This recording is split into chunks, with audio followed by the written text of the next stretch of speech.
Okay, we will start now. Okay, very good morning, guys. Again, we'll be starting the session. So for today, I'm going to speak about Apel, accreditation of prior experiential learning in Malaysia, and also the implementation that we do over here in UOW Malaysia KDU. Now, whatever I'm going to speak about is similar to also in Penang. All right. So all our campuses follows the same policy and principles of Apel itself. Okay. Over time, if you have any questions, please feel free to ask, and I will handle your questions immediately. All right. Now, Apel is something very unique due to the fact that this is one angle of growth that the institution is looking at. As many of you know, our current market, when we are looking at secondary students and also students joining our degree and diploma programs, have reached a bit of a level that I would dare say, sad to say also, is quite saturated and also stagnant. Okay, there's also been seen statistics that have shown that diploma numbers are also not growing. Degree numbers are still maintaining, not so bad, but diploma numbers are actually not growing itself. So when you look at an institution that is experiencing these kind of challenges, it is important for us to look at different avenues in building up student numbers and also contribute to the bottom line. Now, that is one key aspect of why we actually participated and joined this BN Apel Center here in KDU itself. During my briefing today, I will speak about why we actually decided and also how the whole process went and what are the roles and responsibilities that we have on Apel itself. It's very unique over here. Okay, good. So let's start. Just click this. Yes. So today's key talking points, the whole session will take roughly around, I foresee 2 hours, 2 hours plus. All right. It won't be until 4, definitely, 4 hours itself. So we are going to speak about the emergence of Apel. All right. How the Apel actually start, types and objective of Apel itself. There are various types. What are the policies? What are the assessment tools? How Apel is being used and what and the tools that is being used or the tools that are used in doing Apel itself and the implementation of Apel. So I think it's important for us to start by looking at the Malaysian education blueprint. The current one, which is from 2015 to 2025, actually pass a very clear aim and goal that the government has on education in Malaysia. And one key aspect in this blueprint, if you look at it, is on the aspect of lifelong learning. Lifelong learning is where learning doesn't stop only at the formal level of education, right? Where students are only thinking of degrees, diplomas, and whatnot. As we know, in today's environment, learning is non-stop, and many of us learn in our own way, and we also learn much more that we do informally, non-formally than we did formally. And also some of us can also look into this aspect that if you are looking at the formal aspect of learning, for many of us, it has been many years ago in our formal set of learning. However, we never stopped learning. We continue to learn, and in our own way, we enjoy the things that we do. However, this kind of learning that we do may not be recorded down as formal learning. We don't get a certificate, nor do we get credits and so on. So this has been ongoing. Like for some of you who are not skilled bakers, you may learn how to bake bread or maybe bake biscuits and so on. That is still learning. It's still learning. Some of us may be interested in programming, computer programming in our own time. We don't go for a formal class or a course, but we learn about programming itself. So this is what you call lifelong learning. Lifelong learning is learning that is encouraged to all of us, may not be formal learning, and it doesn't stop. So what the government is looking at here is they want to encourage lifelong learning, however, and also they want to encourage people to get certification. Getting certification is being able to get your diploma, degree, masters, and so on.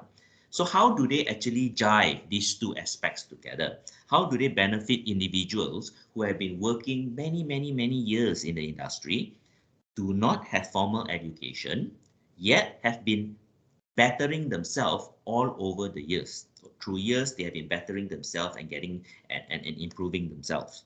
So how does it work? So that is where they actually came up with Apel, accreditation of prior experiential learning. So prior experiential learning, as it speaks itself, is the learning that you attain before through experience of what you have actually gone through. So in the traditional sense, those are things that we do in our own interest. But now there is a mechanism to recognize this kind of learning. That is what Apel is. Okay.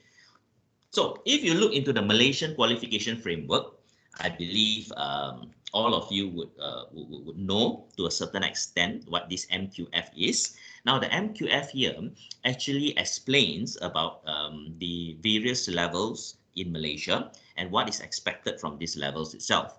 If you read the MQF version 2, the current second edition itself, it clearly guides what is expected from what is a level, what are the learning outcomes, what is expected from the student, and the level of assessment that is required from the students itself. In this MQF, it also states that when a student graduates, they should always meet those 5 clusters. I think all of these things you have heard before. So in this context over here, you will see on the left on the screen here, we have MQF levels, 1 sampai 8. 1, 2, 3 is certificate, 4 is diploma, then we have 6 degree, 7 masters, and 8 will be doctorate or PhD level. And then here it tells you generally, this is generally the minimum credit levels required for that particular level itself. And then here will be the academic naming of it. And here under TVET, these are the things that is actually covered. All right. And here we see Apel. Apel is allowed for all the levels. Apel is allowed for all the levels. Now, what does it mean by all the levels? I will explain in clearer detail as we go along. All right. So this is what it is. Now, it is important for us to understand this context over here, these MQF levels. That means for us, in general, to enter a level 4 program, a diploma, what do we need? What do we need? So what do we need? We need at least 3 credits. Generally, I know some schools will put 5 credits and so on, but generally it's 3 credits with a pass in Bahasa Malaysia and Sejarah. Now, what about entry into a level 6, a bachelor degree? What is the entry requirement? Can anybody tell me? Entry requirement for bachelor degree. 5 credits. Five credits for? Including BM and history. S for SPM. Bachelor degree. For what? Foundation, and then diploma at CGPA 2.0 lah, diploma. Lagi? Foundation diploma. Lagi? STPM jangan lupa. Ya, STPM. STPM or A level Okay. Yeah. So my question is this. Let's say I finish SPM only. Okay, I finished SPM in 1993. I've been working in the hotel industry for many years. I am now the general manager of the hotel, but the hotel tells me that, Gabe, I need to get my degree. With my SPM and my many years of degree, if I just walk into a college or university, will they accept me into a degree program?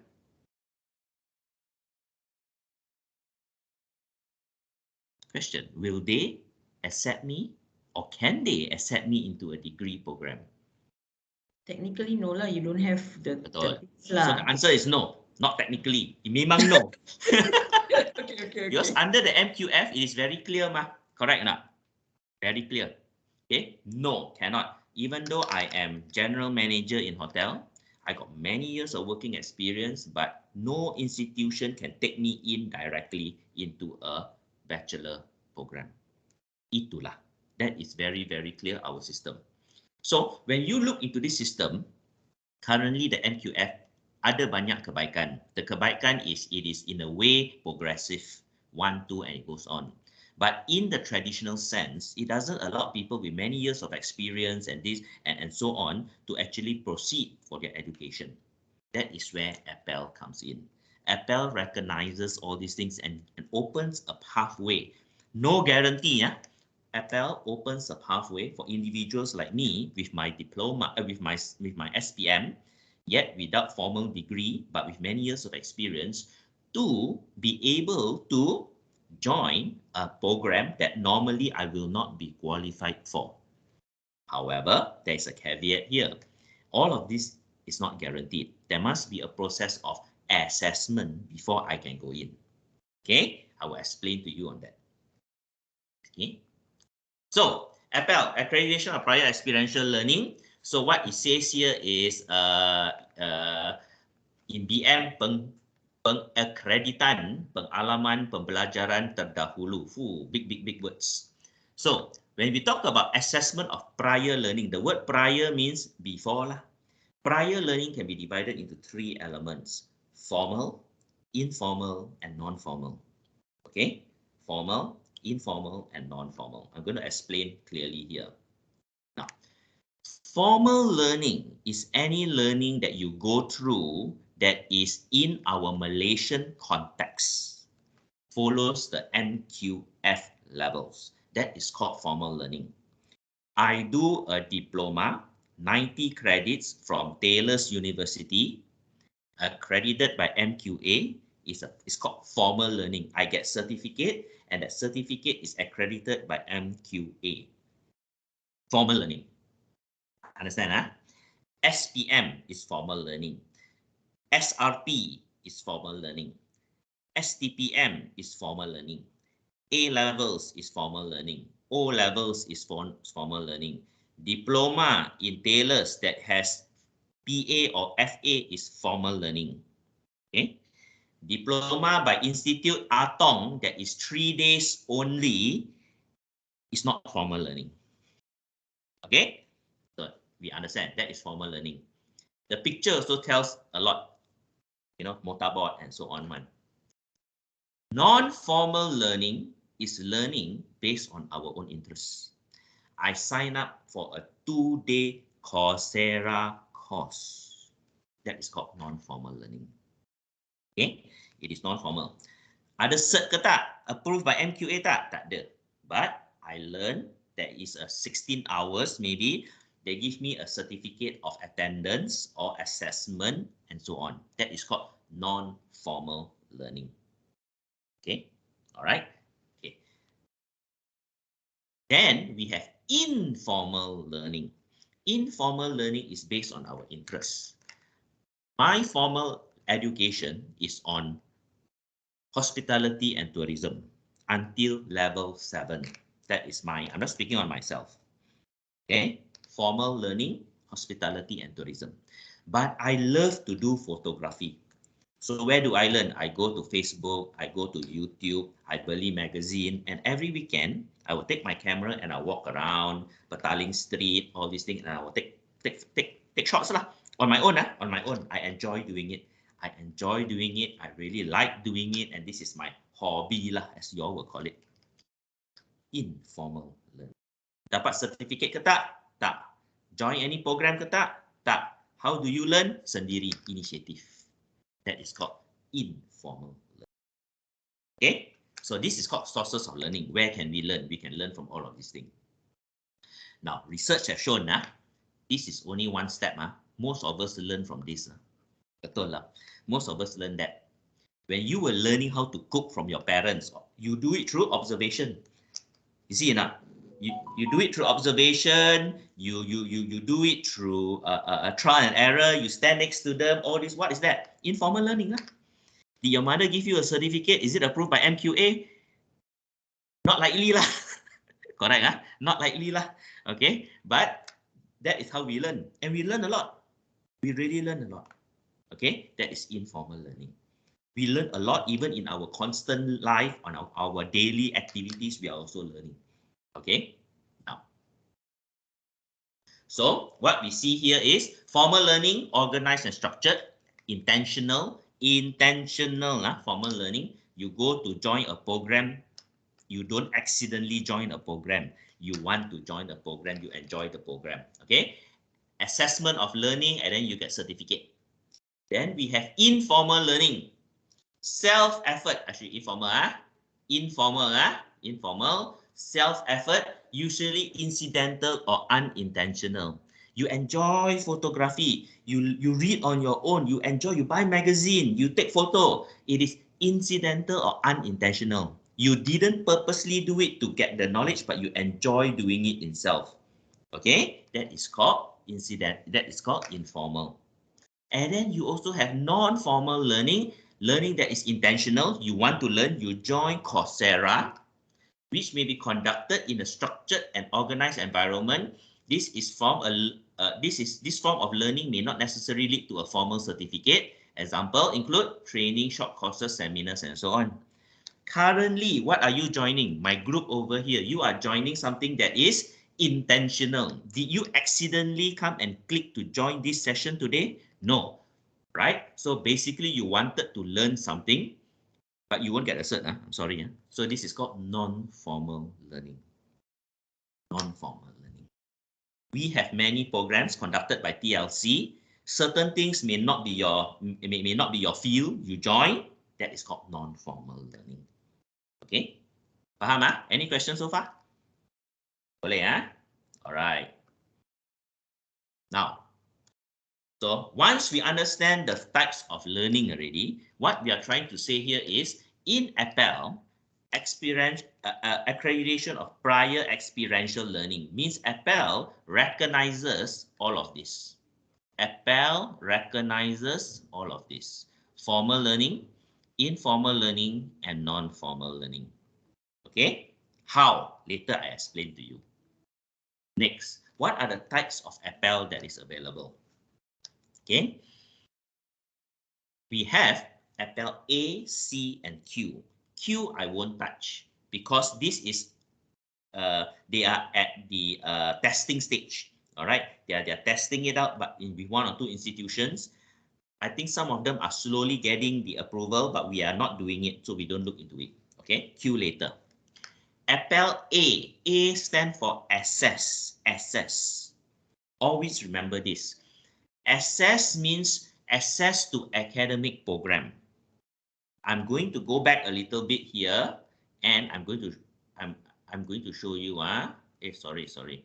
Yeah. Okay. Assess. Remember, we talked about MQF level. We got level. Now, if to go in a degree, I give you the example.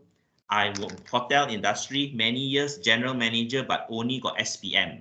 I want to do degree. You all already answer, say, Gabe, tak boleh, because you only got SPM, memang tak boleh. So, I need to apply Apel A. Apel A assess for me to go into the degree program. Apel A is done to allow people like me with many years of experience and learning on my own, but without the minimum qualification to enter the program, to enter the program. Itu sahaja. No credit transfer, nothing. To enter the program. Okay?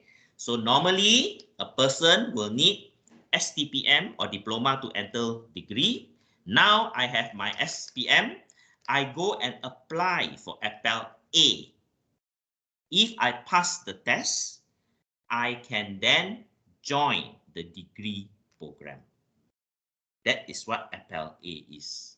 Why? Government want to encourage lifelong learning. You tell a person now who's been working for 20 years, my friend, you need to do diploma first. You need to do STPM first before you do degree. Our friend will turn around and say, no, thank you. I won't want to do. I won't want to do. Which is true lah. How many will want to do that, because they're already working. Okay, now, Apel A. Apel A can only be applied through MQA website. We in KDU, Penang and UG, we are not an Apel A center. We cannot be an Apel A center. We are an Apel C center only. I'll explain. We are not an Apel A center. Apel A, you must apply through the website. You go to MQA website, permohonan, everything online, blah, blah, blah, blah, blah, blah, blah. then they will tell you your assessment center. Over in Penang can be different, over in Selangor can be different center. In Selangor, there are a few private institutions that has been given green light to be Apel A center also. They are centers that normally do ODL kind of program, like Wawasan, Open University, so on and whatnot. Okay, over in Penang, it is different. I know a colleague of mine who did Apel A, and her assessment is in MQA office. MQA office, Putrajaya. Okay, so with this one, we cannot consult. Anybody asks you, if you're doing counseling, anybody asks you, teacher, I got SPM, I want to do degree, can or not? Can you all take? You must say cannot. We cannot take. However, there is an avenue that you can look to. This is called Apel A. Then you can recommend them to go to the site. Apel A. We have no say on Apel A. Please take note. No institution got say. We cannot tell students, you guarantee dapat punya. Cannot. Their assessment. If they fail, they still cannot go in. Can fail one, Apel A. Okay? Now, so that's Apel A. Any questions on Apel A so far at the moment? I will explain more detail. Any questions? Yes, no? On the chat, thumbs up, good, fine. Okay. A for assess, all right. Now, then we have Apel C. Apel C is for credit transfer for certain courses only. Apel C is you can apply. You are already in a program. I'm already in a degree program. Okay, I signed up the degree program. I'm already inside. I got many years working in the bank. Suddenly, I see this subject called Accounting 1 and 2 under the business school, taught by Puan Nora. Okay, Accounting 1 and 2, very basic. I'm already doing accounting in bank when I work for 20 years already. I want to apply for credit transfer based on my experience and knowledge of accounting. That is Apel C. C, credit transfer. This one, I'm already in the program. I'm already doing the degree. I apply for Apel C. We, UOW Malaysia KDU, is an Apel C center. This one we can do. This one we can do. Okay, understand? Apel C we can do credit transfer. There is a process. I will explain to you. Apel Q, later story. We don't talk about it. Kita tak ada sekarang. Okay, paham so far? Good. UOW Malaysia KDU is an Apel C center only. Only an Apel C center. Nothing else. Who are the center coordinators? In Penang, it is Miss Melissa Mui. She is the center coordinator. She is the one in charge. Any question in Penang, go to her. She is the one. I'm doing briefing generally for all. No need to waste time, do two sites because it's the same. But Mel is the one that's in charge in Penang, and I'm the one that is in charge in Selangor. So we are the Apel C center. I am the coordinator, and my colleague Hazim is the administrator. So we are registered with MQA as center coordinators. Okay. Application is different. You apply in Penang, you do in Penang. You want to study in UG, you don't apply in Penang to do in UG, cannot. It has to be in the same center. Okay. Now, what are the difference here? So Apel A, assess MQA. See, it's written MQA over there. You need to apply to MQA. Apel C, institution-based. We are Apel C center. The whole process of applying for being an Apel C center, it is similar to applying for full accreditation for a program. So when I did the Apel C center, I needed to go over to MQA and so on to do interview, this and that and so on. They will do interview about processes and whatnot. So it's actually a very stringent process. Okay. Because they want to ensure that we are doing it not for the sake of just making money. Because one of the main purpose is the government want to encourage lifelong learning. Okay. So this is a bit of a background, a background of how Apel A started. Malaysian Qualification Agency. So they are looking into credit trade in 2007, lifelong learning, and then it went on. I shall not go into too much of a detail. So in 2011, we started tahap 6 bachelor, Apel A for bachelor, 13 certificate diploma, 14 masters. Okay, all right. Okay, so this is how it is lah. Apel C 2015 baru-baru saja. I mean, I won't say baru lah, it's already 7 years lah. So it has not been that long lah. Launch of Apel C in 2016, Malaysian blueprint. This is why they had this Apel C aspect.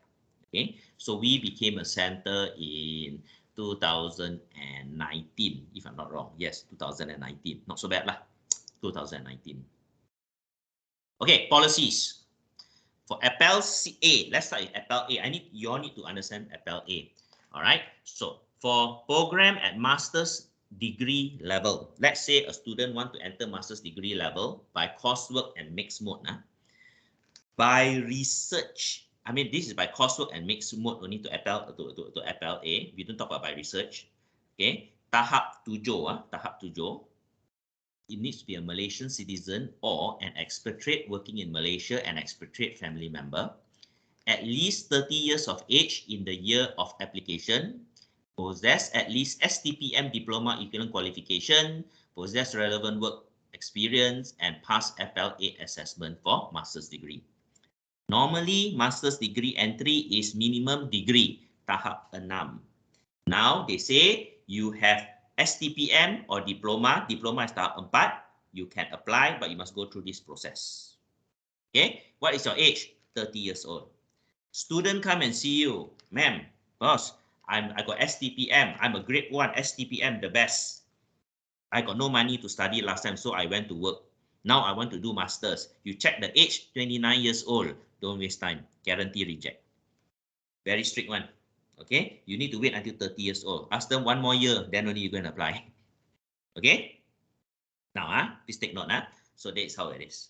So if a student is applying for Apel, applying, can you take the student in to join your program first? Come I sign you in first. You want student number? Cannot. Student entry registration date, January intake 2022. When student receive Apel cert, got date there.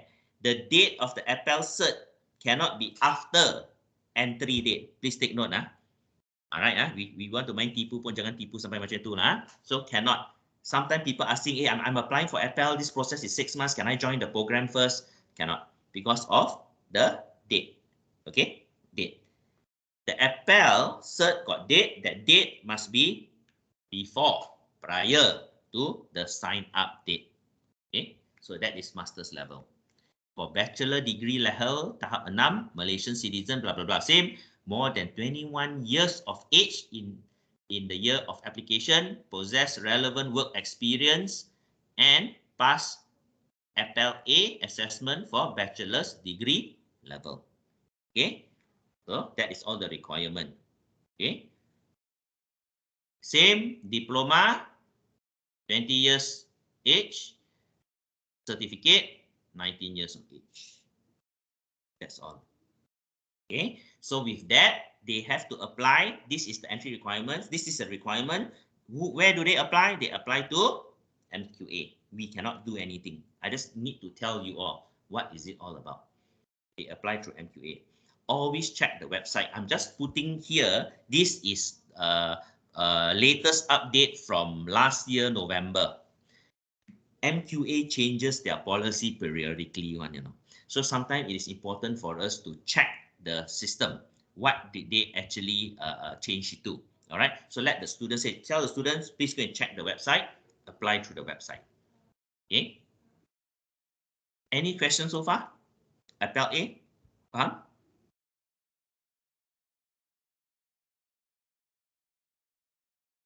Can? Can, All right. Are you all there?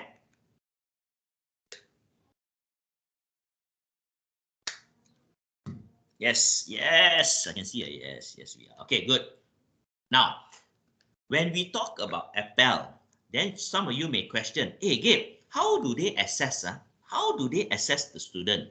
So, one key thing about Apel A is MQA will assess the student based on cluster of learning. Okay, they will ask the students on the matters pertaining to the 5 clusters. Because in Malaysia, now I'm going to give you a little context over here. We have MQF levels, tahap 1 sampai tahap 8. Each level, we have different requirements for the 5 clusters. You all know about the 5 clusters, right? 5 clusters states what a student must attain when they graduate from a certain level. Okay? Diploma level, tahap 4, the expectation will be different compared to if you are a tahap 7 master's level. So, when Apel assess the student, let's say you want to enter a master's level. Let's say, no, let's take a degree level. So, Apel will do assessment to you that will assess that you have actually attained with your experience, your prior learning, at least certain contexts in relation to the 5 clusters, the level in relation to the 5 clusters. They will test you on knowledge, comprehension, communication skill, ethics, leadership skill, and so on. Yes, but at different level. You want to go into masters, higher level on leadership. You want to go to degree, lower level on leadership. So this is what it is. All right. That is why they have this thing called description of learner's competency. Malaysia, a learner, and this competency. OBE lah. You go to my OBE lessons, you will understand this very clearly. All right. Now, so what is Apel A assessment instrument? Apel A assessment instrument, the student, once they sign into MQA website, they will have appointment. Datang pada hari apa, ini perlu dibuat, itu perlu dibuat, so on, kena bayar, must pay money, nothing is free. Okay, they will do aptitude, portfolio, and interview. Aptitude, portfolio, and interview. Okay, so basically it's like this. Okay, assessment instrument. So we have over here, for bachelor degree, they need to do aptitude test and portfolio. Aptitude test is a sit-down test that they need to do. Aptitude is very general knowledge. I got a colleague, a student of mine, who did Apel A. Okay, she said her questions that they asked very, very general knowledge.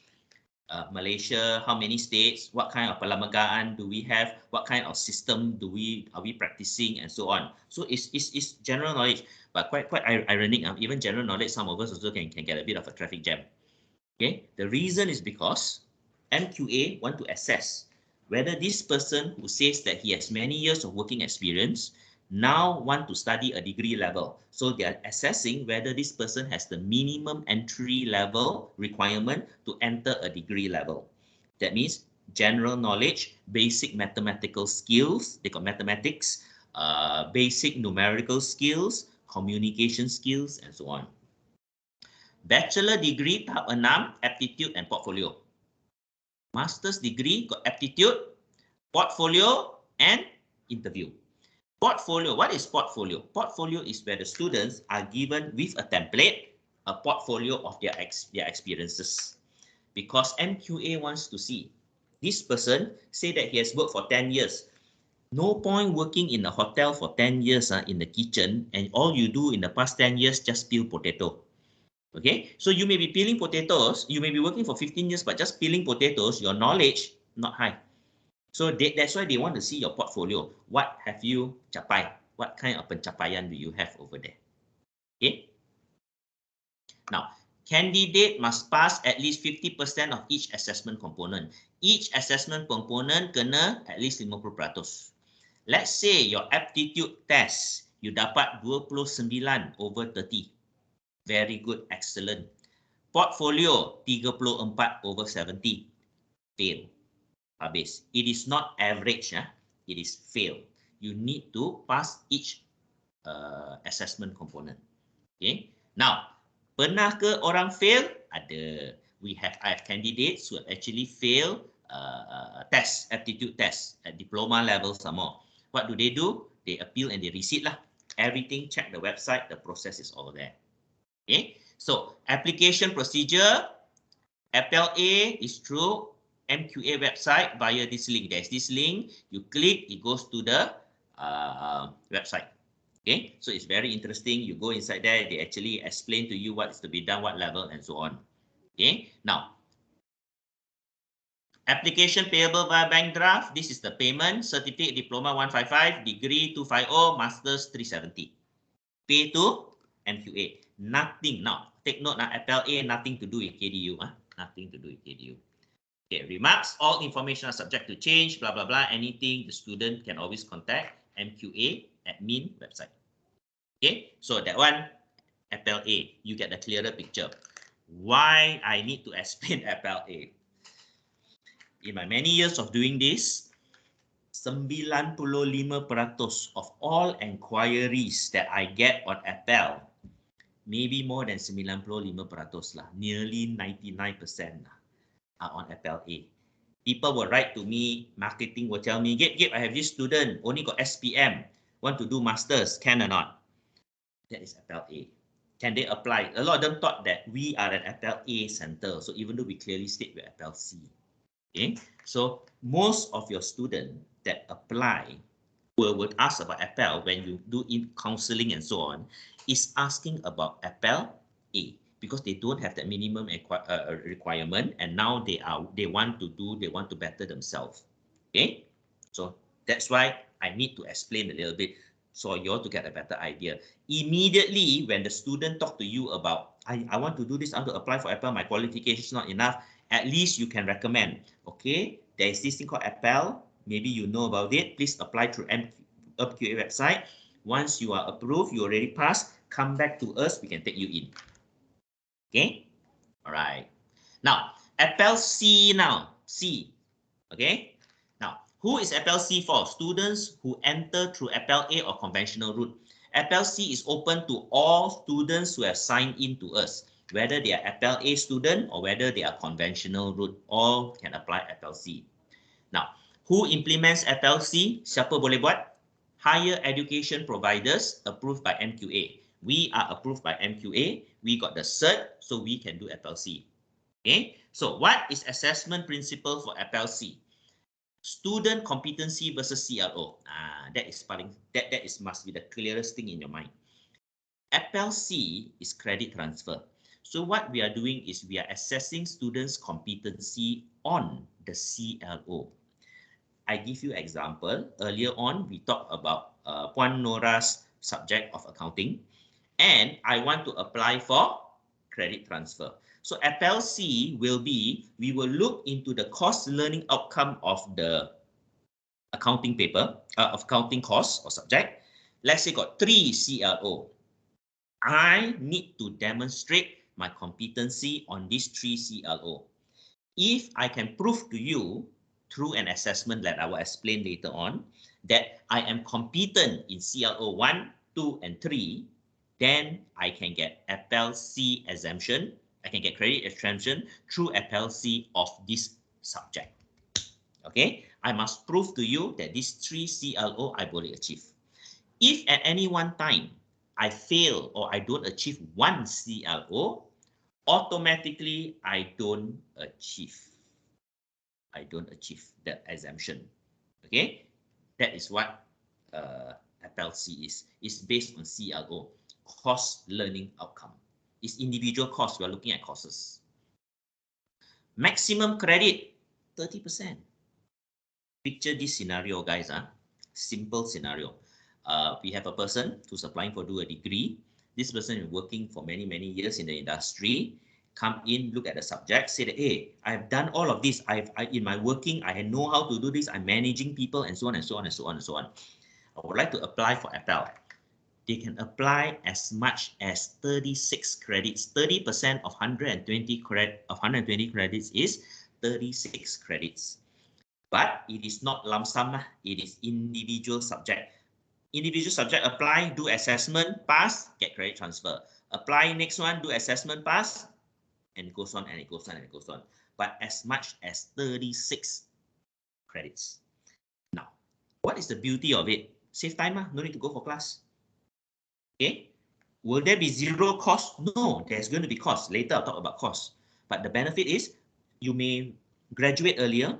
You no need to go for class. Okay, and at the end of the day, you save time and money because you don't need to pay the full tuition fees. You pay less.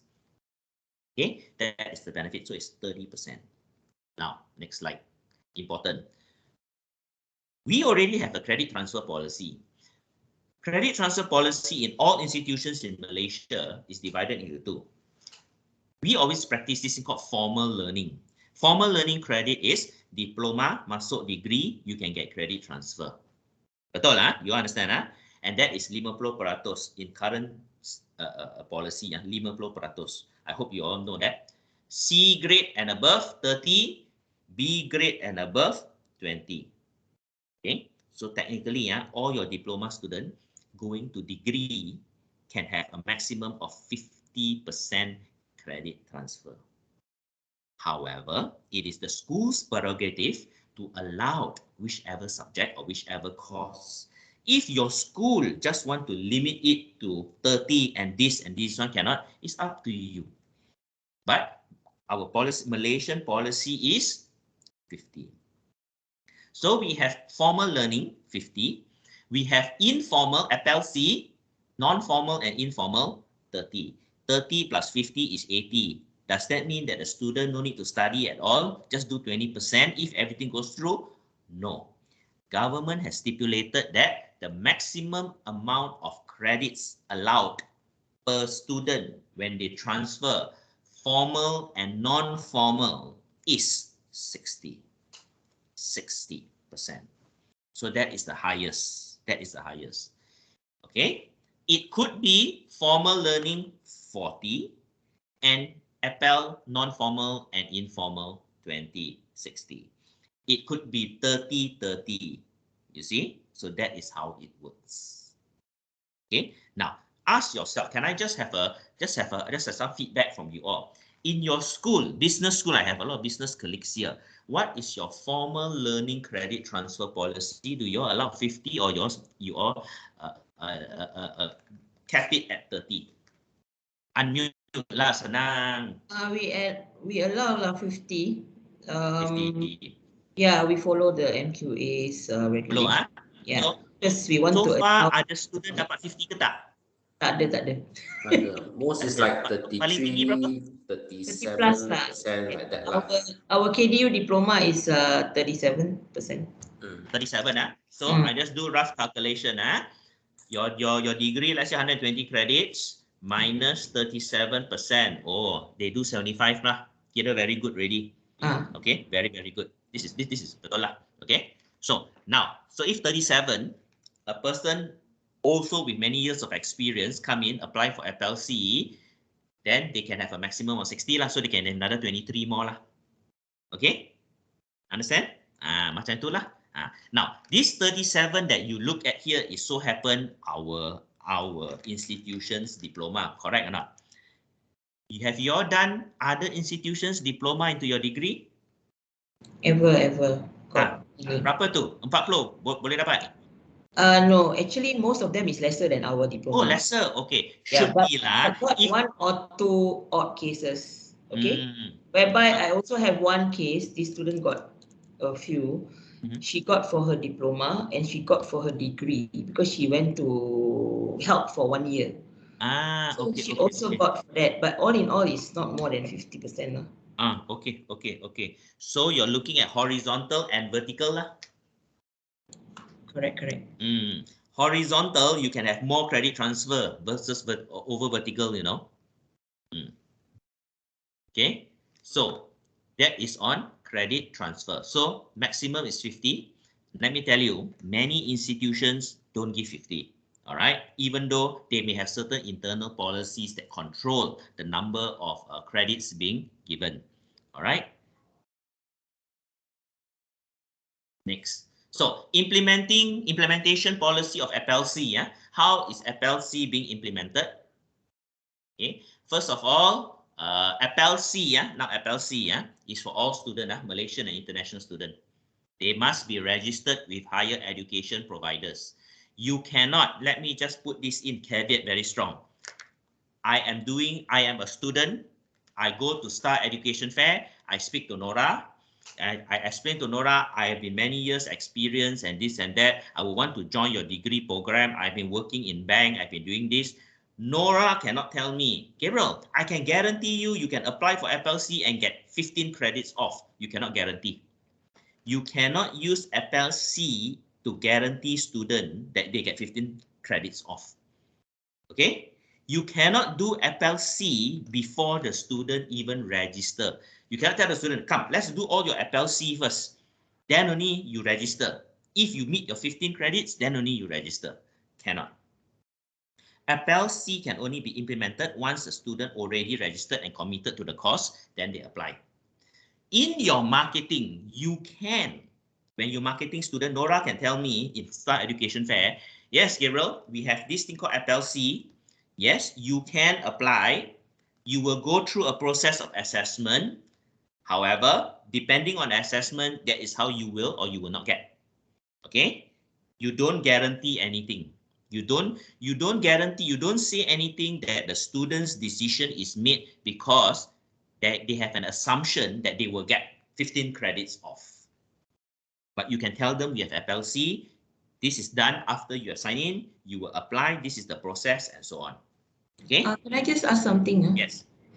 Usually, what happens is that the marketing department will request for our CT form, before the student register. In fact, the student will make the decision based on that.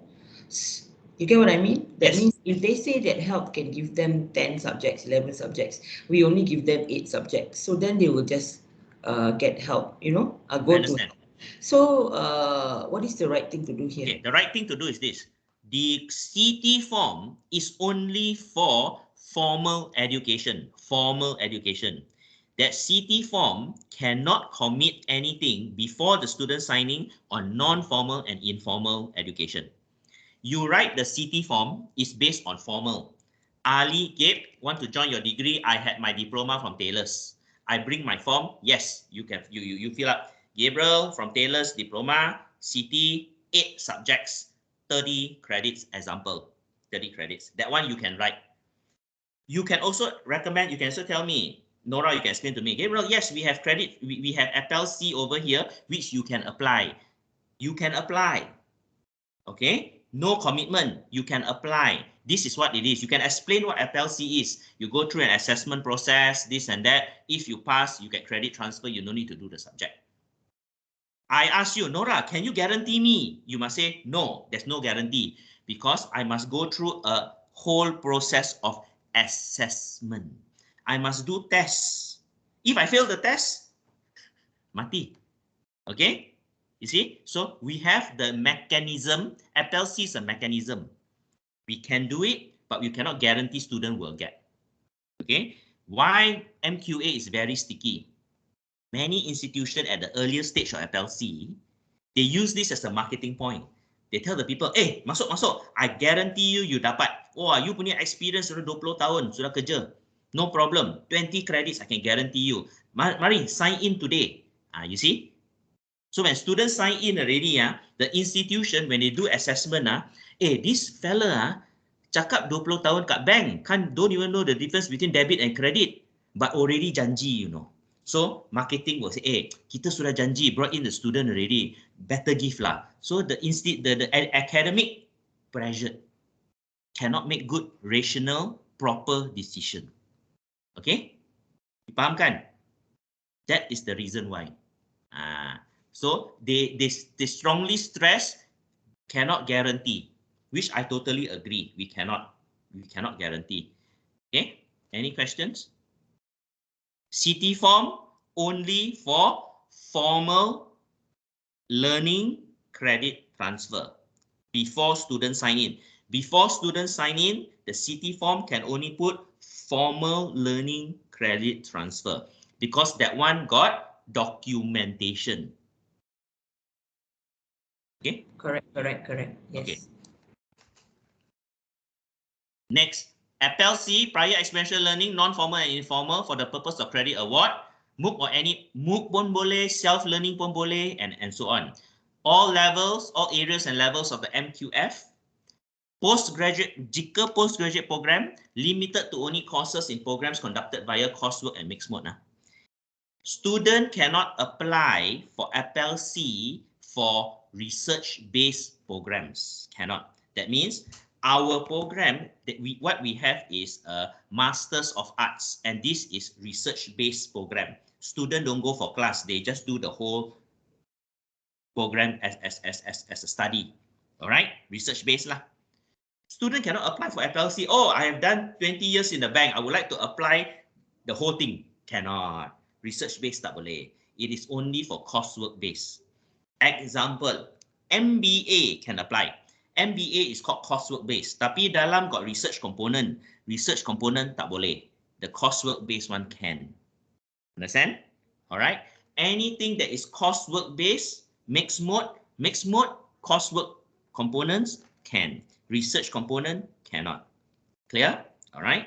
So for us, basically in our programs, some of our program memang tak boleh lah because ours is research-based program lah. Okay. But MBA boleh, Bachelor in Business boleh, Bachelor in Creative Media boleh, Bachelor in Creative Arts boleh, Hospitality semua boleh. These are called coursework related. Okay. Next, award of credit.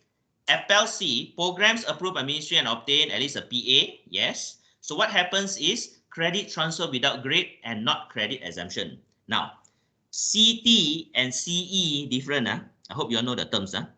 Credit transfer means student no need to do that subject, no need to replace that credit. That is called credit transfer.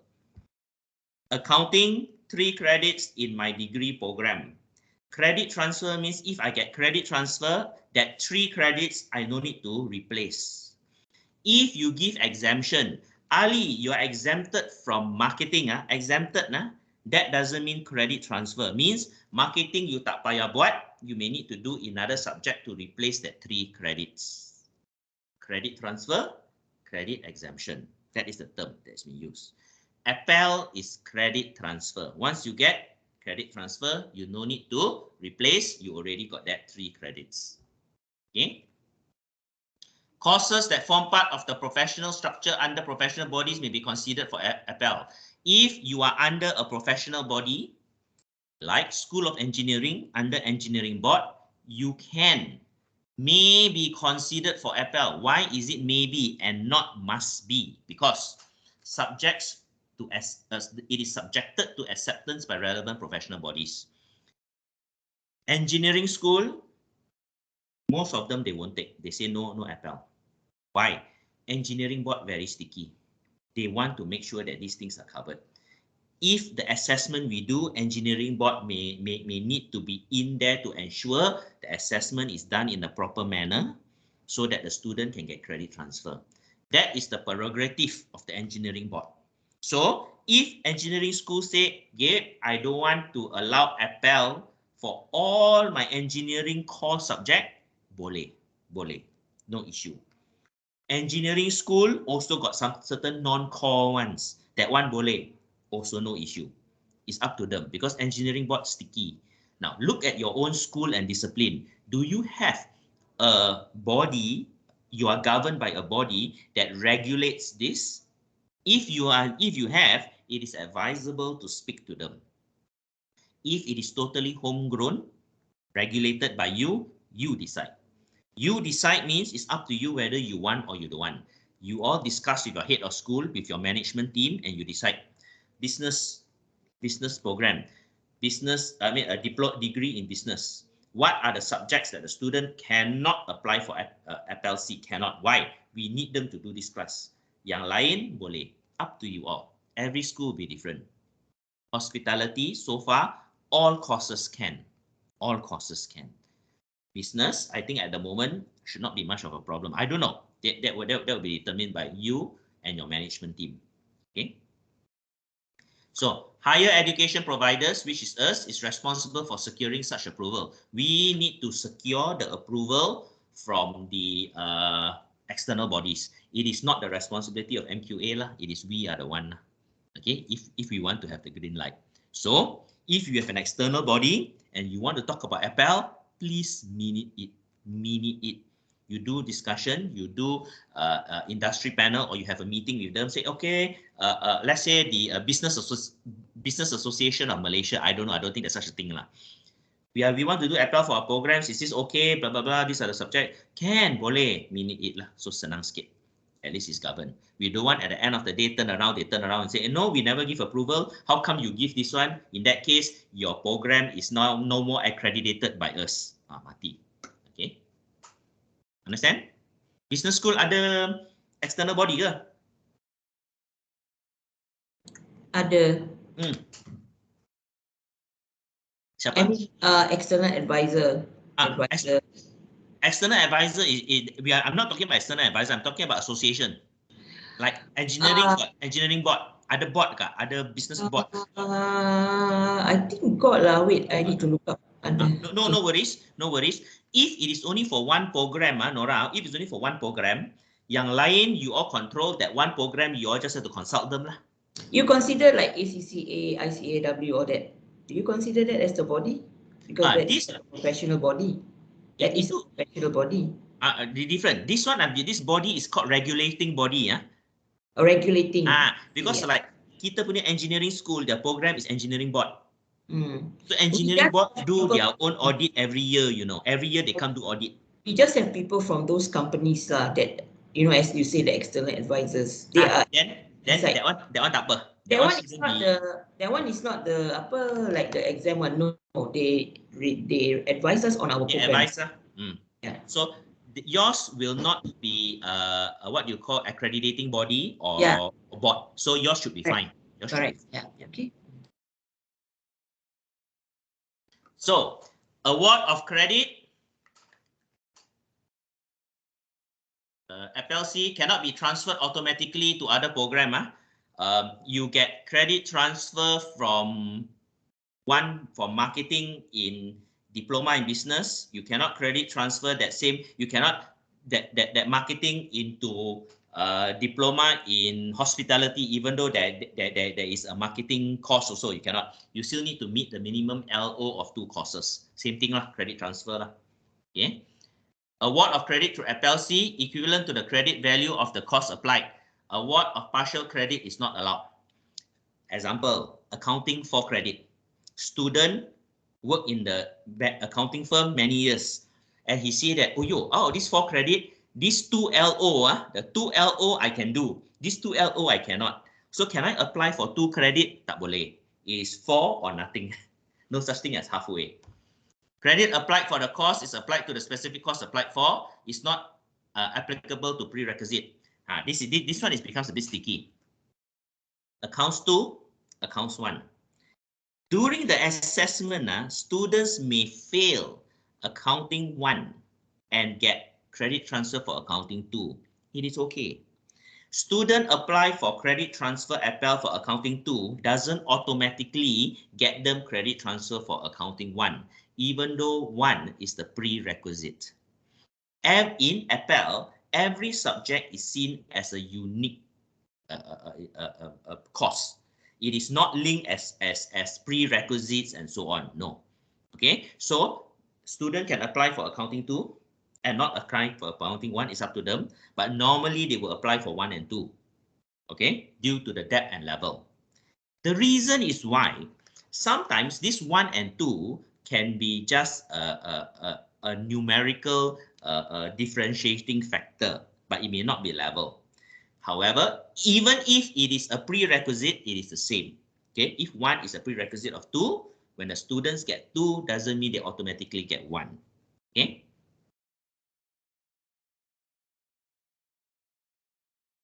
Separate assessment for each course. Credit cannot be granted on a block basis. Assessment will be from each course, each subject. The word course is subject, so each course. You are applying for accounting 1 and 2. You cannot do one assessment for both accounting 1 and 2. The whole process, which is quite tedious, is per individual course itself. FLC for all courses except project or dissertation. Okay. Now, executive diploma, I do not want to touch because now we do not offer this already. We do not offer as executive diploma. Okay, over here. Okay, I'm going to give you a short break, guys. take a 5-minute break, and we will come back at 1:06, 1:07. Okay, just go for a break. All right. Okay.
Hello, Gabriel.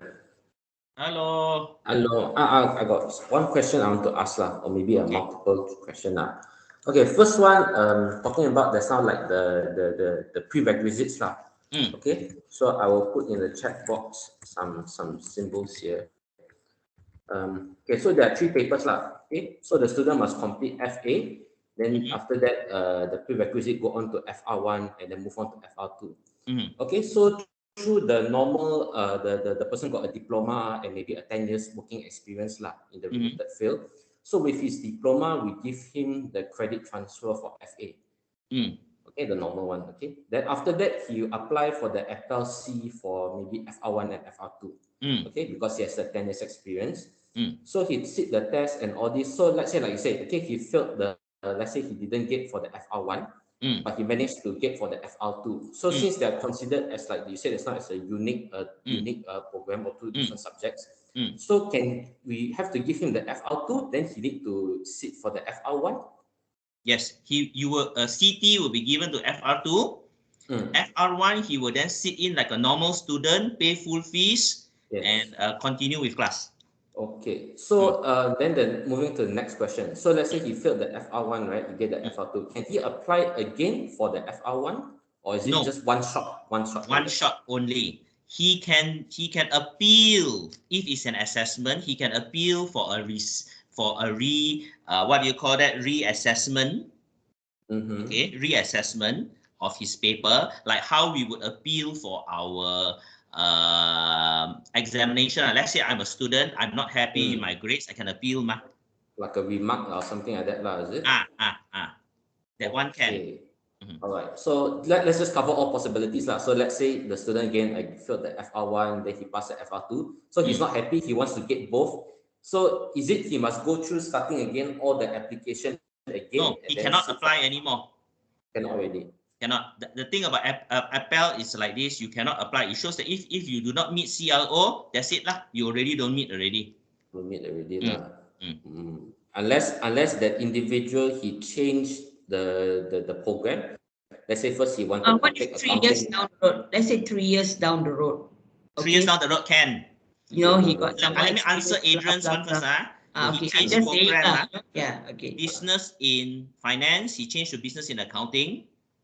He can apply again. There's no issue. He can apply again. That means this guy, he's a new program already, ma. As long as he's willing to pay, then let him pay lah. Okay, so it's just apply at the moment. Like he can't, like example, let's say like right now. Okay, let's say he applied for FR1 and FR2 lah for this one. Then he got it. Then maybe another side of accounting we have this MA1 and MA2 lah. If he wants to apply in the future, that means he apply FR1, FR2, then he go to his class, continue on first. Then later maybe 1 semester or 2 semesters later he asked to apply for MA1, MA2. Also okay. Apel application is not limited to 1 semester. It is throughout his study. Throughout his study lah. You know why? I give you an example lah. Some student maybe like this 3-year program Final semester one he don't apply because this person may be doing night classes. He may be doing night classes on his own, doing tuition on his own on FA or whatever, self-learning. So eventually, at a time he has the knowledge already, then this person want to apply, he can. You see, so what it means is this, learning is not fixed one. So it can be from any sources. What is important is the whole process of this. Later, I'll show you the process. At the earlier stage is the most important. Earlier stage is where we interview, we speak to the student, we tell the student with the subject expert, with the school, So the school really will assess. Give me a second.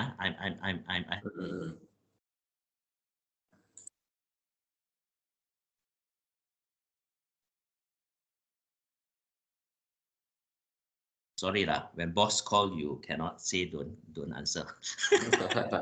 Okay, so you see so as I was saying, the learning is that is the achievement of the CLO. It's the achievement of the CLO itself. So at the earlier stage, you all as the experts really, you can really advise the student. You don't meet the requirements, you don't meet, please don't apply. You see, you can already tell students think that they do everything. I've been working in 10 years in the hotel, sir. What have you been doing? Only peeling potato, but I got 10 years. You see, cannot. You see, we have actually turned down students who base, because hotel industry very unique. Hotel industry, I give you example, hotel industry. When you go there, you work in Chinese kitchen, you do Chinese food. You do Western kitchen, you do Western food. You work there for 10 years, Western food.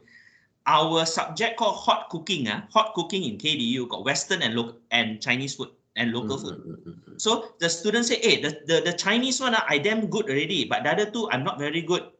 Cannot, you see? Okay, thank you. Okay, now guys, I want to show you now. I'm gonna drag and show you some pictures over here. This is an Apel A cert. You can see, this is an Apel A cert. See, here is the name. This is original. It's actually from our student.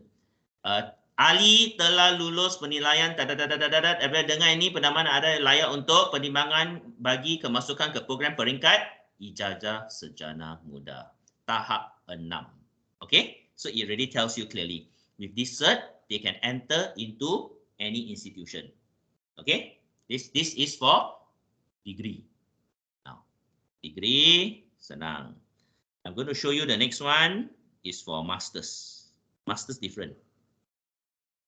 Masters, why so kecil? Hold on. Hang. Uh-oh.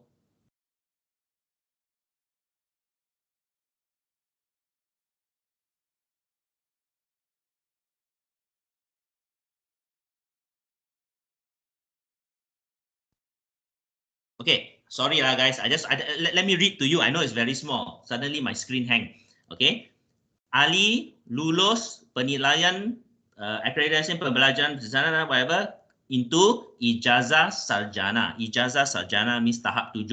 In masters got dalam bidang. Bidang means field.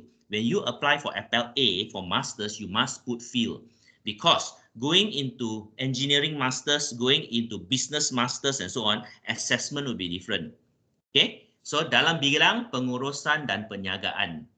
See, it's written pengurusan dan penjagaan. This is on management and business. Okay, that is what it means. That is where the differentiating factor is lah.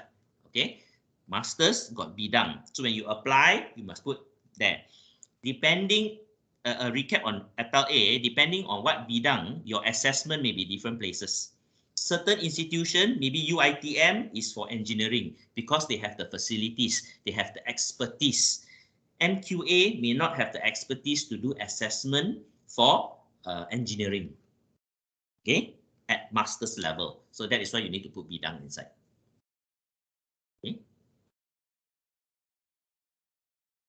Okay.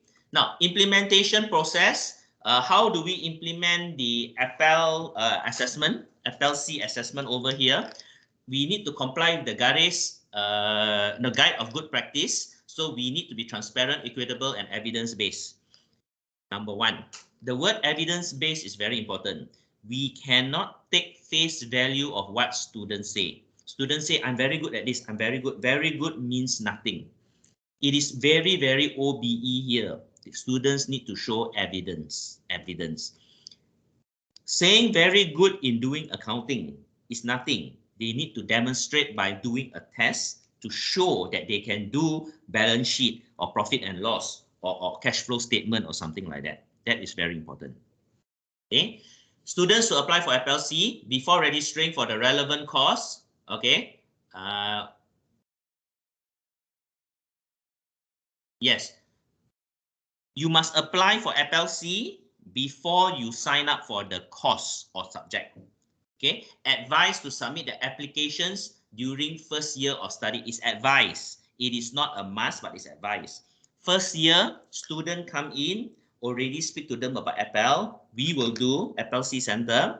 Then we will explain to them, you can already start planning what courses you want to apply for.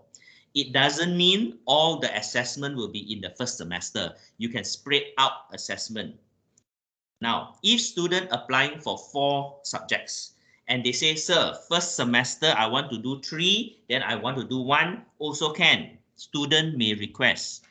Apel C Center with the school after studying may tell the student, not advisable, too much work, maybe do 2. Okay, maybe do 2. Okay, one example I can give you is one of our Apel C candidate is actually one of our current staff in the hotel school. She is a chef. She is doing her degree because she never had qualifications working in the hotel. 2 semesters ago, when we were on lockdown, got no practical class. Whole semester she was free, just doing theory class, and she didn't do many theory classes.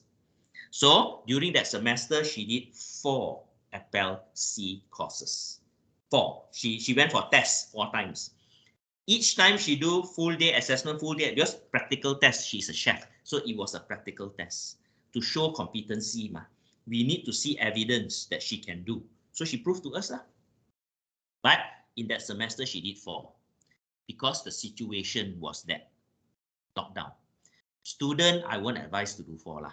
I won't. Maximum maybe 2. Or if student really committed, sir, I want to do 3, up to them.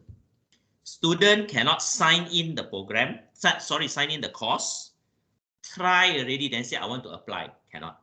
That is why what is going to happen is, when students join your program, when they are interested in Apel, they will normally ask the program leader, sir, can I have all the course outline for the whole program?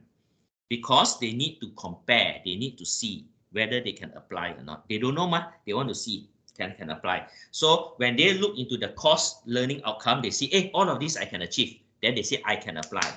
Certain one they see, I cannot, maybe 3 out of 4 I can, 1 I cannot, so they cannot apply. That's why they must have that document.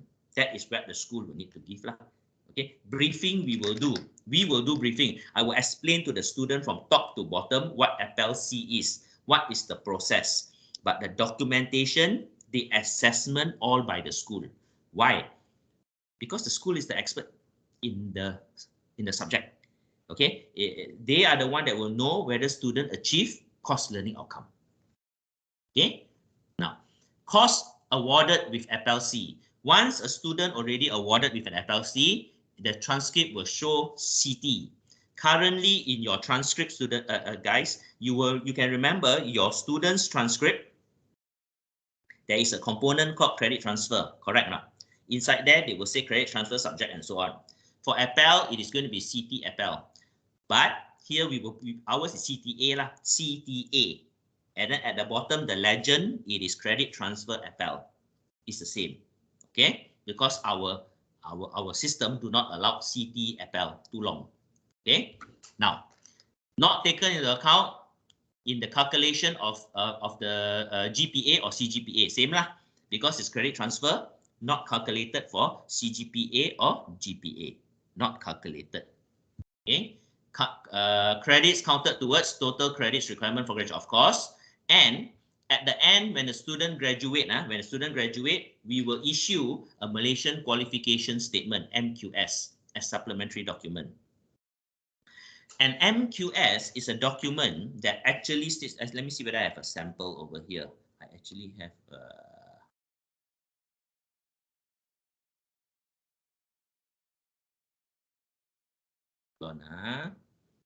should be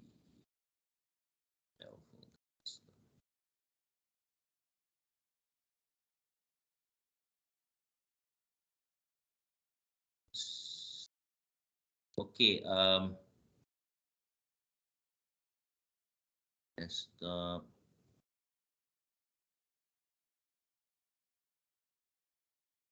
Later, I'll show it to you. Easier to find. Let me just continue. Now, Malaysian qualification statement is a document that Malaysian at the MQA implemented 11 years ago, roughly, in the early 2010s. During that time, they said every institution, when your students graduate, you must issue a MQS. The MQS will state the program they did, the learning outcome, the program learning outcome, this, that, and so on. It is like a living cert. Not living cert, living, the student leave cert. Okay, last time your secondary school got During that time, it was implemented. Some of you can remember, private institution complained. Extra work, don't want to do. So the government say optional. Up to you. You want to do, don't want to do, it's up to you. So what they do is under Apel, they make it compulsory. For those who have graduated with Apel C, we need to issue an MQS. Who signs the MQS? Registrar. So Mr. Shankar will sign. I've already issued one. One of our students graduated with Apel already, through Apel C. So we issued one. Mr. Shankar will sign. This is given to the student. We keep a copy. All right. Now, who fills in the detail? The program leader will fill in the detail. The details are all extracted from MQA document. Program learning outcome, course learning outcome, the synopsis, and so on. Okay, so that is called a Malaysian qualification statement. Okay. Students who fail Apel assessment for the course applied for will have to complete the course through the usual process. You take, you fail, you appeal, cannot go through, then you need to take the course. You apply for finance 2, you fail. After all, everything, then you need to sign up for finance 2 in the following semester and so on. Okay, so that is important. We will keep all records. Higher education providers to keep all records. So what are the instruments? So how is Apel C implemented? How is it done? So they have the pre-application and application. Pre-application is like this. One student goes to you and speaks to Adrian. Mr. Adrian, I'm interested in Apel. I heard about this before. You explain to them, yes, we are an Apel C center. Then you bring this person to us, me, and make an appointment. See, we will sit down and we will explain clearly what Apel C is. I need to explain to him about Malaysian qualification framework, technically, what MQF is, and then this and that, what are the things that can be done. Okay, that is the requirement. Student need to understand the reason behind it. Okay, then that is called briefing. Then I will explain to student the process, the cost, and so on. Okay. The next stage, student go back and think. Need to think, cannot make decisions straight away. This is the time student may ask from the program leader, sir, can you give me the course syllabus of all courses? So he can think. Then student ready, student will go to the advisor. The advisor is one staff from the school. That is the advisor. So Adrian is the PL of that program. He can be the advisor or he will appoint another person. Can you be the advisor for this student? This person will advise the student on matters pertaining to the course. This advisor should be from the school and knows about the program. Student now wants to apply for accounting. Advisor will sit down with him. John, you want to apply for accounting? Good. What is your experience? Advisor will ask, what is your experience? Why this and that and so on. There is a briefing for advisors that I normally do. This year, we haven't done it yet. We will normally, every year we do one for advisors and assessors and moderators. These 3 roles that the school will give. What is their role? So I'm telling you, the advisor will advise the student. So John say, sir, I want to apply for accounting because I was working in PwC for 10 years. Then you ask, John, what were you doing? I was just sending mail. Oh, maybe no. Look at the program learning outcome look at the course learning outcome. You did not do all of these things. You have worked for PwC for 10 years, but your role did not cover all these things. Okay, all right. You look at the guy's CV and so on and work experience. You can recommend to the student, I believe you should not apply for this. No. Okay, student may say, yes, sir, I really want. Explain, but I actually do classes in the evening. Can let them justify it for you. Okay. The final say is still the institution. Always remember the final say is still institution. Student can try all their very want this and that, but based on what my normal conversation with the heads will say that, can we just allow them? If they really want, let them do lah. They pay money, they fail lah. Can, no problem. There's no issue. If the student really insisted, Mr. Adrian, I really want to do this. I really want to do this because I feel I can. Can apply lah. You fail, you pay money, you fail the process. Then after that, you need to take the class again. Okay, so that is how it is, right? So that is the advisor. Then after the advisor speak to the student, the advisor also will give certain homework. That is called self-assessment. He will give a question. And in that question, students will need to write in an essay, 500 words, why the student is deemed eligible to apply for this subject. Okay, why students feel that they're eligible for this subject. That is what it is. Okay, that is under the advisor's role. Okay, so once this is done already and the student, let's say, passes in a way, oh, okay lah, this student meets the criteria, he can apply for Apel. Then we will have now the assessors. Assessors are individuals from the school that will come up with the assessment mode to assess the CLO. Okay, so if it is accounting, what is the best way to assess the CLO? What do you think? If it's accounting paper, accounting 1 and 2 from the Frankwood book, Frankwood, what is the best way to assess? Preparation of the financial statement, cash flow, and then so this will be a sit-down 3-hour exam lah. Yes, Correct? Yes. Yes. 3 hours, huh? No issue, no. It can be 3 hours, 4 hours. You want to put them 5 hours, you can, because you want to assess them. Hey, I still remember when I did my accounting many years ago. Sit down 3 hours, cannot go toilet one, no. Okay, 3 hours. That is called assessment mode. Who does assessment? The assessor, there's appointed a person assessor, and the advisor will sit down and come up with it. Then student will go on to the next stage. They already know that they will go to application. All right. Application here is the formal application, is where at the end of the day, students will send in the form, say, yes, I want to apply. And then the assessor will already, the advisor already sign, say student is eligible for this. Student will then pay 200 ringgit to bursary. Once they pay, they are already there. Now, when the assessment is going to be, that one is a later story. When is it? That one we will set with exam department.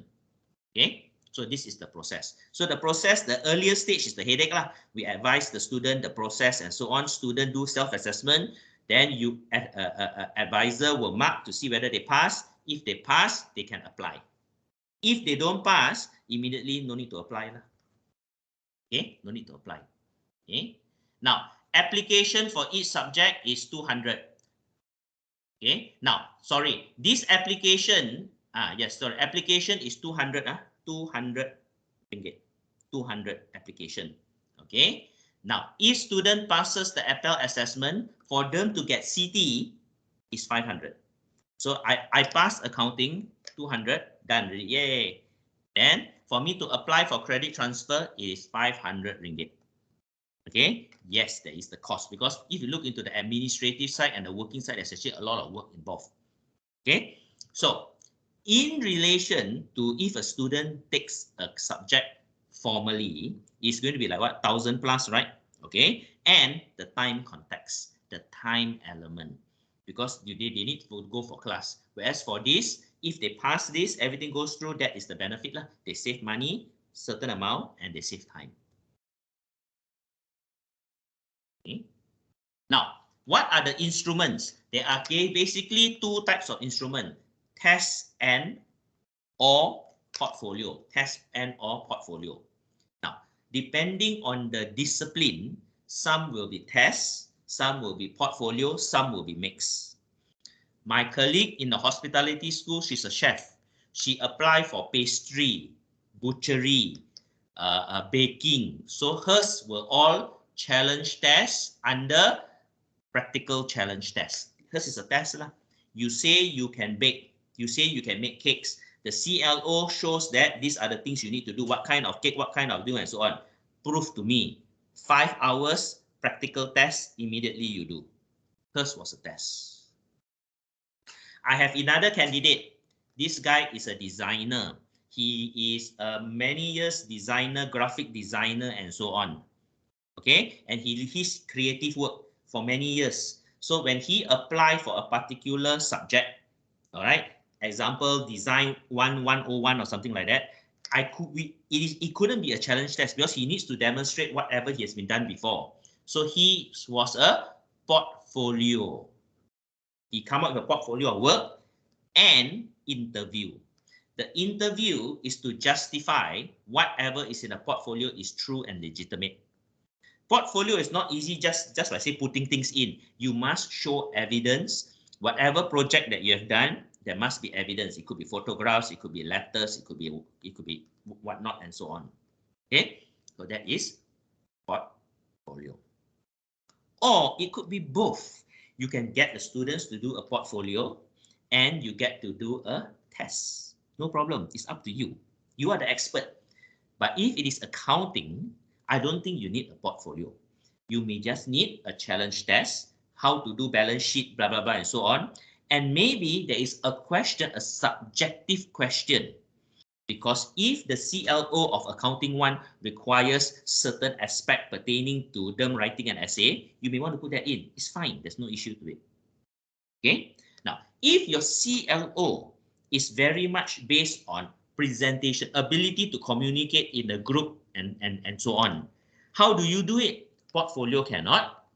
Challenge test, but it could be oral test. It could be oral presentation. It could be building a drama, coming out with a working assignment or something like that. Many, many things. This is not limited to this, just examples. Okay, so that is called challenge test. What is important is based on the course learning outcome, CLO. From the CLO, you come up with the assessment method. All assessment methods are done similar to your examination. Paper A, paper B, and examination department will control. However, it is not fixed on exam week. No. Let's say we are in January now. Student apply, Apel. Student go through. We can do the assessment in February, so no issue. Once you tell us the schedule, we will communicate with exam department, Keen. Keen will do like normal exam, board and so on in the room and whatnot. Student will go in to do the exam. But because it could be one student, we do in normally DC1 or DC2 lah, in TLC office. If it is a big group, 100, so happen touch wood, we are so big, Keen will also have exam hall to do. So it follows exam process. Keen also will do rounding. She will also visit and see whether it's done properly or not. That is why for our practical test, we still have the clock. Everything is exactly like an exam lah. It's exactly like the exam. Outside the exam hall, there is the guide, that there is the what can be done and so on. It is an assessment, a formal assessment. Understand? Okay. Now, basic principles of assessment, student learning. You're looking at the course learning outcome. Student must meet the requirements, and every CLO must be minimum 50%. You got 4 CLO, student meet CLO requirement, 80, 80, 80, 49, fail. Because CLO 4, 49. Need to meet at least 50. Okay, that is how important it is. Okay. So, any questions so far on the assessment part? So the assessment, is it like a normal assessment where you have the moderator and all those or not, or is it just same? Exactly the same. Okay. You set paper 1, paper 2, moderated. After the exam, moderated also. That is why under the school, there are 3 roles: advisor, assessor, and moderator. Okay. And it needs to be minuted also lah. Okay. Like when it was practical, there must have another person to moderate the practical exam. When it was an interview, there was also 2 individuals doing the interview.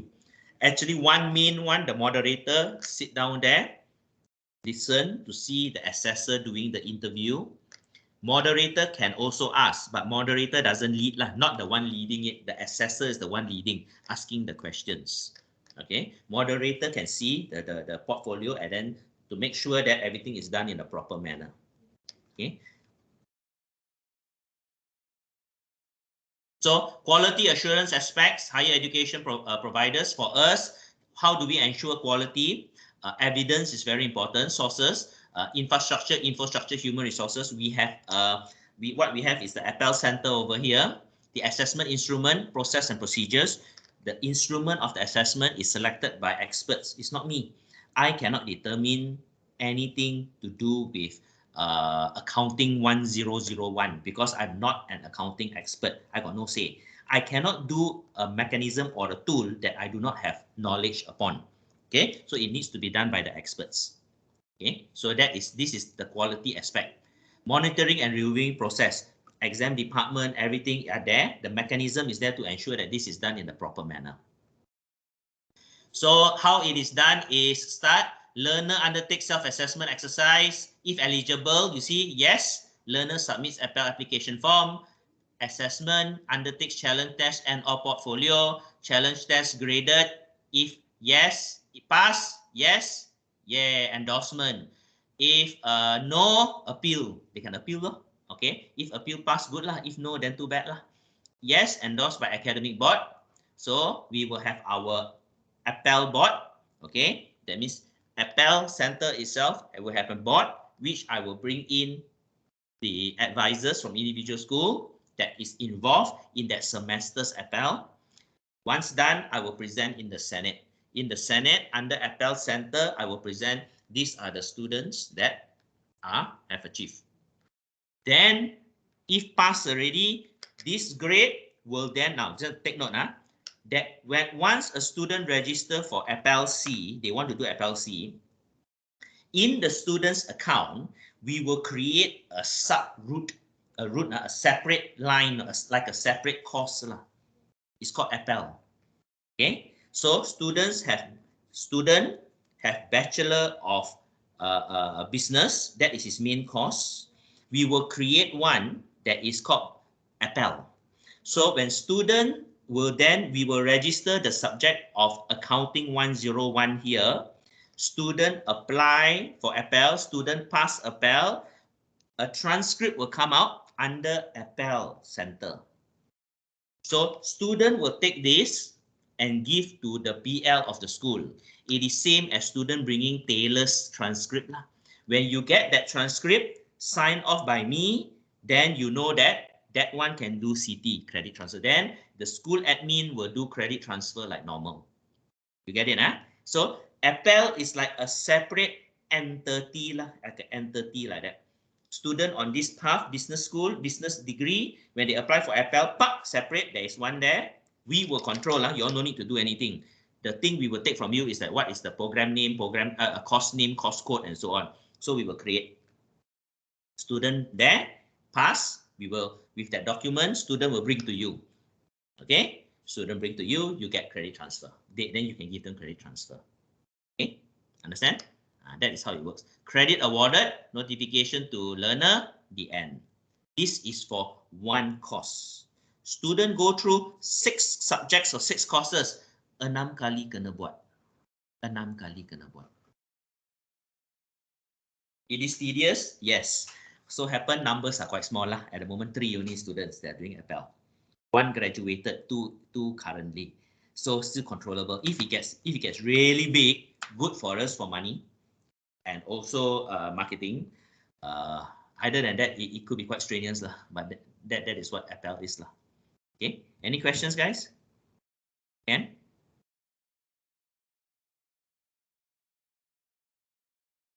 Okay, 2 questions, Gabriel. First one is the back to the fee that's now when you say that each subject is 200 and the Apel credit transfer is 500, right? This is like a one lump sum amount the 500 right? Per subject. Per subject. Per subject. I apply for 3 subjects.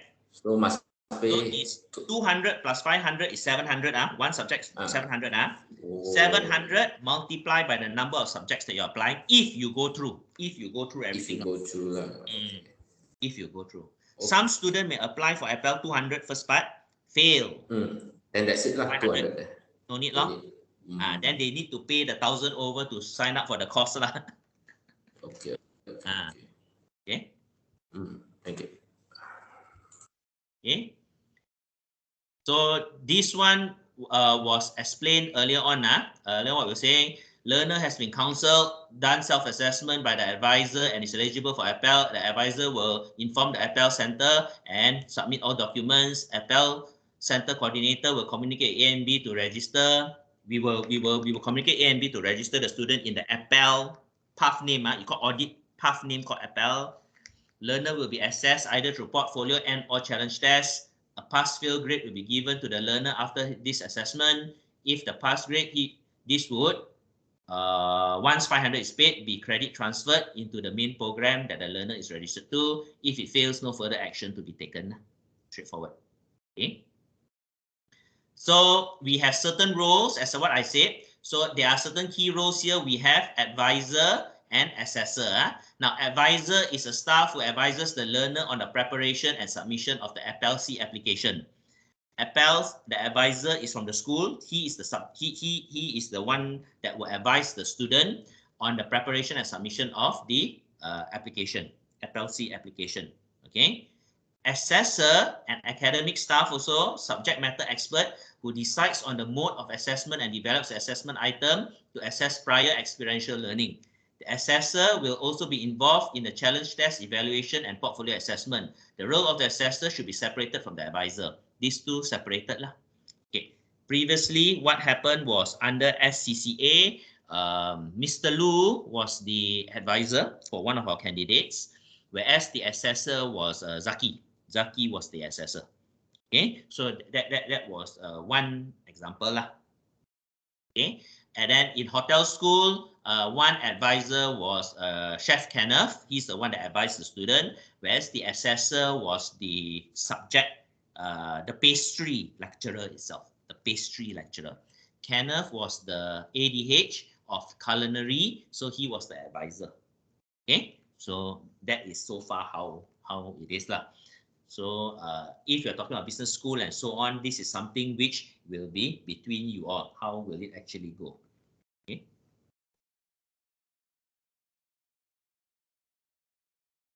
So as what we were saying earlier on, we stressed the award of credits through APEL-C is the form of credit transfer.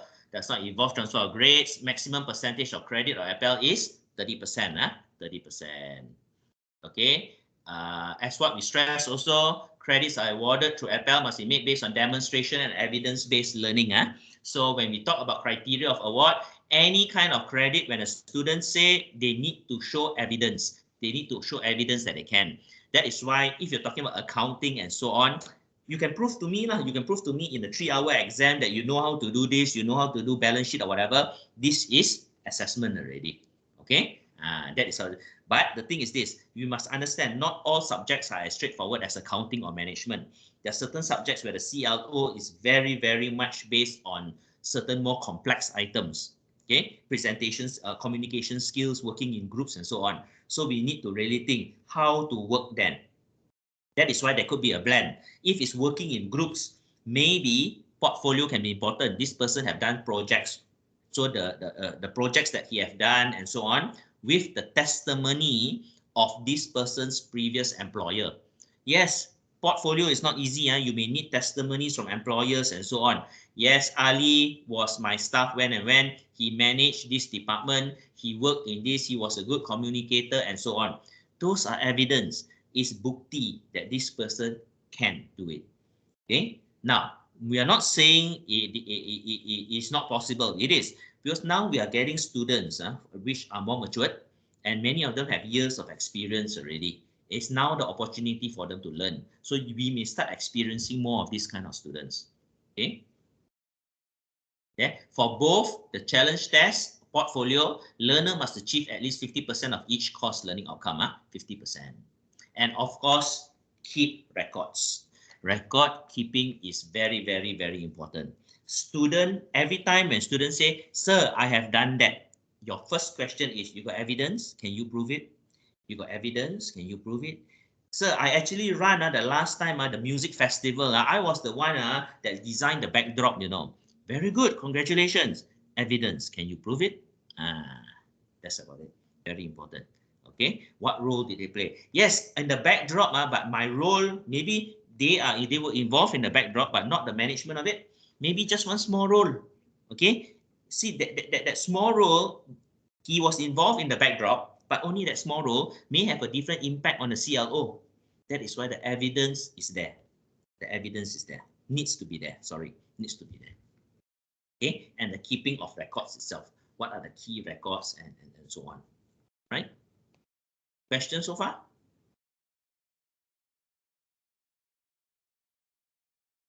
No? I think we are coming to the end already. Yes, it's the end. Now, basically that in a nutshell is what Apel is.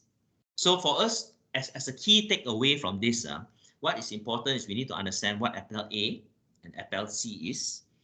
Apel A is access, C is credit transfer. A is for them to enter the program, and it could only be done through MQA website. Apel C is allowed by individual institution, that is us. And this is only for students who already joined in the program, where they will then demonstrate and show evidence of the achievement of their learning. And from there, we'll be able to give credit transfer for individual courses or subjects. With that, it is important for us to understand the clear differences, because we do not want to advise students wrongly, especially during what they call that, open days and so on, and tell students that yes, we can do Apel A and whatnot. We cannot. Ask them to go there. Upon completion with the cert, as you saw, date come in, we can accept them into our program. No issue one, we can accept them in. That is an official document, they can go in. But very clearly it states level tahap. Masuk tahap 6, they can go tahap 6. Any tahap 6. Tahap 7 masters, depending on bidang, what kind of discipline. His assessment was in engineering. He said, I changed my mind. I want to do MBA now. Cannot. Tak boleh. You can ask Brian. We had cases of students who wanted to join MBA program, but the Apel that this person did was in engineering, was in science, and so on. Reject, straightforward, reject. Cannot take, because it clearly state dalam bidang. Degree and below, no issue. Degree and below, no issue. Okay, that one is not more general in knowledge. Okay. Overall, we, the Apel Center here, we are there to, just in case there's any Apel C elements, your student, your current students, if some of them, have been working many years and they know about it, they ask you, sir, what is this all about, and so on, bring them to us, Hazim and myself. And over in Penang, bring them to Melissa. All right, let's sit down and then we can explain to them on what this Apel is all about. This could be an avenue. The thing is, once it is good, the word will spread. Okay, we hope to spread to outsiders lah, not just our current students. Current students more apply Apel, our revenue will go down. Outsiders that now have an opportunity to want to study, because there could be a choice or an avenue for them to have shorter time frame of study. Okay, so that is basically the Apel briefing on what Apel is and what we offer over here. Are there any questions before we call it a day? I hope you all understand, you are clear on this, because this is an avenue. Either with this, we also have like micro credentials and ODL. These are the avenues that we need to hit. Our traditional student targets, the market is shrinking. We need to look at different avenues already. Gabriel? Yes? Just want to check, this one, the whatever assessment that we want to use is actually very much depends on the CLO, right? Yes. Okay. It is all CLO determined. Okay. So normally will actually, can we set like take home exam, something like this, or take home assignment? Okay. It can be a project, it can be a take home, no issue. Oh, okay, No okay. issue. Okay. However, CLO, some certain ones, the debt can be a written project and so on, no problem. Okay. Okay. But normal, what we have done so far are more sit downs lah. We have done more sit downs. It's more exam based. It could be exam based. That is what we have done now. We haven't done the take home one. We haven't done the take home. Okay, but it can be depending on your CLO. Okay. Now, let me add in this part. Your CLO is so unique. It can be a sit down 2-hour exam and a take home assignment. Also can. your 3 CLOs there, maybe 2 of them can be assessed very much in the exam. 1 CLO is on ability to express in writing. Example, students' ability to express in writing. So that maybe you need to give a assignment. So it can be that too, there's no issue one. It doesn't mean only exam. Okay. Got it. Thank you. Okay. Gabriel, what was it? Okay. To add on like what Jasmine was saying just now in terms of the CLO, right? So let's say okay, let's say a certain accounting subject, they have example 4 CLOs. Okay, so if we use the normal final assessment, like we ask them about to prepare the financial statement, all those things, right? So normally majority maybe will be in the CLO 3, CLO 4 lah. Okay, CLO 1 and 2 normally is like the fundamental, so it's like so let's say in the whole final exam, right, maybe only like 10 marks out of that 100 marks is for that CLO, or maybe 15 marks only lah. So you say that the student must achieve 50% of the CLO. So let's say if it's 10 marks, the student unfortunately, maybe the MCQ he answered wrongly, or he write the wrong things, so he got 4 out of 10 marks. So it's like quite risky, right? It's quite risky, right? Yes, too bad. Too bad. So if we want, of course, if they want to help, we can have like you said, final assessment, and then maybe another like a short case study, like something like a take-home thing to help to push that CLO 1 and 2. Can we do that? Yes, you can. However, we are not there to help lah. Just to say that one. I understand where you're coming from. That 10% over there, example, you have CLO 1, 2, 3, 4.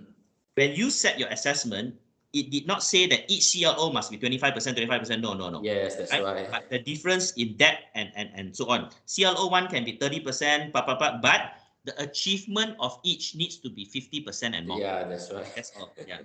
Okay. Then the next one is the timing of the assessment. Like I said, let's say it's January, you can conduct the thing in February. Depending on your... Yeah, depending lah. So let's say, being lecturers, they might be, they will have, it's not easy to set like the final assessment for this group of Apel, and then after that prepare the final exam for all our other students, right?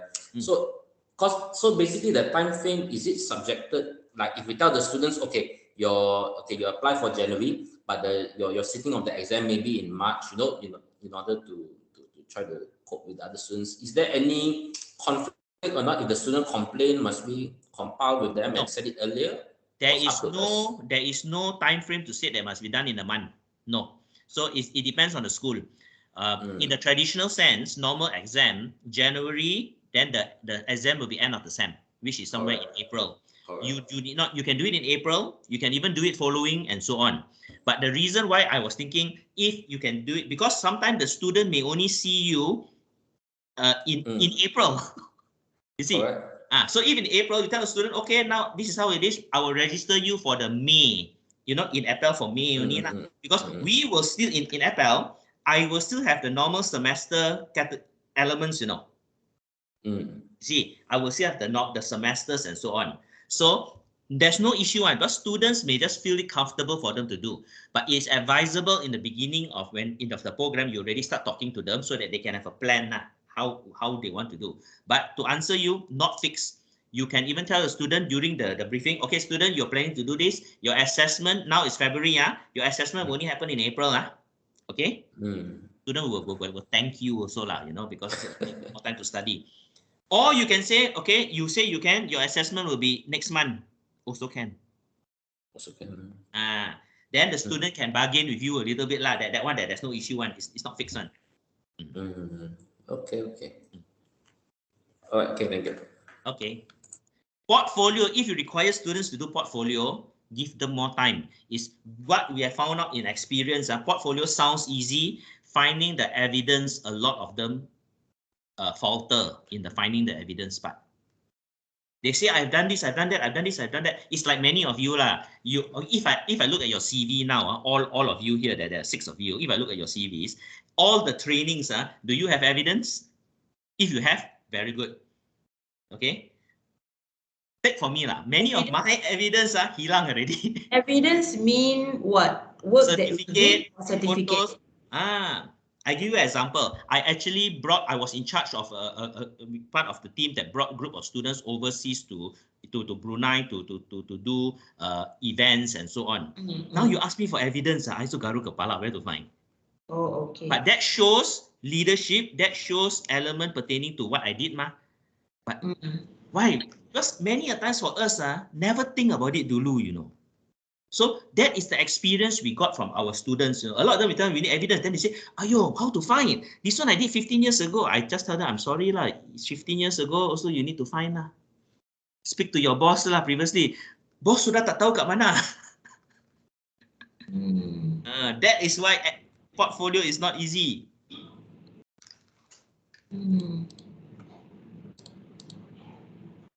Okay.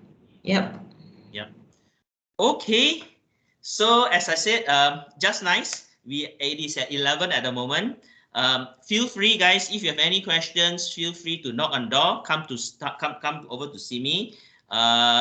Logesh, you are at Penang, is that right? Logesh is from Penang, correct? No, Logesh is here. Oh, Glenn Marie. Sorry. Yeah, one of us. Oh, one of you. Okay, sorry. So I have all Glenn Marie here. None of my Penang group didn't attend. Okay. All right. So feel free, guys. Anytime, just knock on the door. If you want to have a chat, we can speak on this. Other than that, thank you very much. Have a good day. It was a pleasure speaking to all of you. Thank you, Gabriel. Take care. Bye. Bye, guys.